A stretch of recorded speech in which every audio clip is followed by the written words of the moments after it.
உங்களுக்கு முதல்ல ஒன்று சொல்கிறேன், எல்லாரும் நம்மக்கிட்ட இருக்கிறது பிரச்சனை.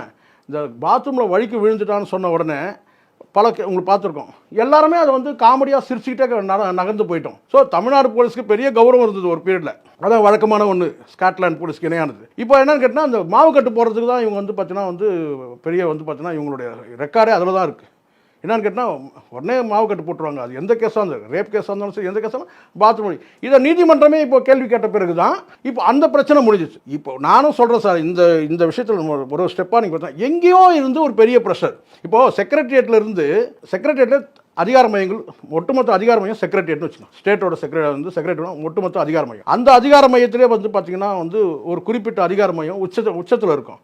அது வந்து உள்துறையும் வந்து பார்த்தீங்கன்னா வந்து சிஎம் ஆஃபீஸ். இதுதான் வந்து உச்சமாக அங்கே இருக்கிற எல்லா அதிகார மையத்தில் படிநிலை இருக்குது இல்லையா, அதுதான் எனக்கு கேட்டால் வந்து chief secretary office, home secretary office. இதுதான் வந்து அதிகாரம்.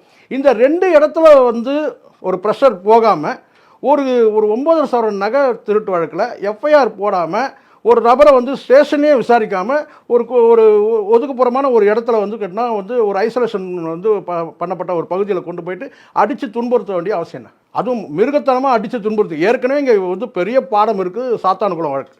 ஒருவேளை அந்த சாத்தான்குளம் வழக்கு வந்து கேட்டால் ஒரு நீத்து போகிறது இல்லை, ஒரு ரொம்ப நீண்ட காலம் இழுத்துட்டு போகிறதுனால ஒருவேளை இவங்க அதெல்லாம் மறந்துட்டாங்களான்றது தெரியல.